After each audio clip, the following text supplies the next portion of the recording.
Hello viewers, আজি এটা নতুন ৰেচিপি লৈ আহিছো হেতু হৈছে গাজৰৰ ৰেচিপি গাজৰৰ হালুৱা আপোনালোকে সদায় খাইছে কিন্তু বহুতে মিঠা খাব নোৱাৰে গাজৰৰ হালুৱা মই আজি নবনাও আজি মই বেলেগ ধৰণৰ এটা ৰেচিপি বনাম আহকচোন কেনেকৈ বনাইছো প্ৰথমতে মই গাজৰ লৈছো গাজৰ যিমানখিনি আপোনালোকৰ পৰিয়ালত মানুহ থাকে তিমানখিনি আপোনালোকে গাজৰ লব অনুমান কৰি লব মই 5টা মান সৰু পাঁচটা মান গাজৰ লৈছো ঘৰৰে গাজৰ সৰুকৈ কাটি লৈছো কাটি লৈ মই মিক্সি জাৰত দিছো ডাঙৰ কাটিলে মিক্সিটো বেয়া হৈ যাব পাৰে সেইকাৰণে সৰুকৈ কাটি দিছো কেঁচা জ্বলা অনুমান মতে দিব নহৰু দিছো 5টা মান আদা দিছো হাফ ইঞ্চি মান আৰু এটা মই পিয়াজ দিছো আৰু 2 চামুচ মই পানী দিছো পানী দি মিক্সাৰ জাৰত মাৰিছো কিন্তু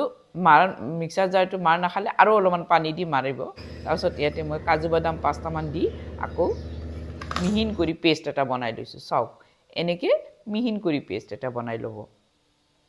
এতিয়া মই চৌকাত গৈছো এটা কেৰাহী বহাই দিছো তাতে মই 3 চামুচ মই তেল দিছো মিঠা তেল দালচিনি দিছো ইলাচি দিছো দি পিয়াজ মই ডাঙৰ দুটা পিয়াজ দিছো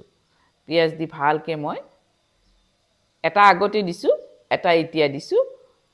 দুটা পিয়াজ হল এতিয়া পিয়াজখিনি মই অলপ ৰংচোৱাকে ভাজি লৈছো এই যে পিচি থৈছো গাজৰখিনি এই গাজৰৰ পেষ্টখিনি মই ইয়াতে দি দিছো চাবচোন ইমান টেস্টি হ'ব আপোনালোকে গাজৰৰ হালুৱাই পাহৰি যাব এইটোৱে খাব মন যাব সদায় এতিয়া নিমখ আন্তাজমতে দি দিলো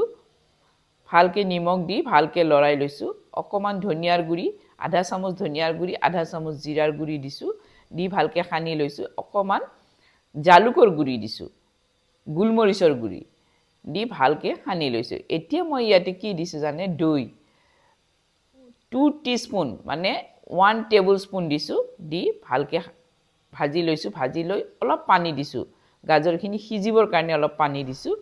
পানী নিদি আপোনালোকে গাখীৰো দিব পাৰে এতিয়া মই ইয়াতে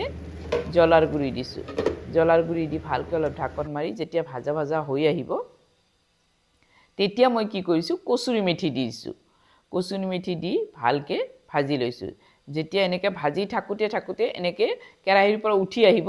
তেতিয়া আপোনালোকে নমাই থব চাওকচোন কি ধুনিয়া হৈছে দেখিছেনে আপোনালোকৰ যদি এই ৰেচিপিটো ভাল লাগিছে মোক এটা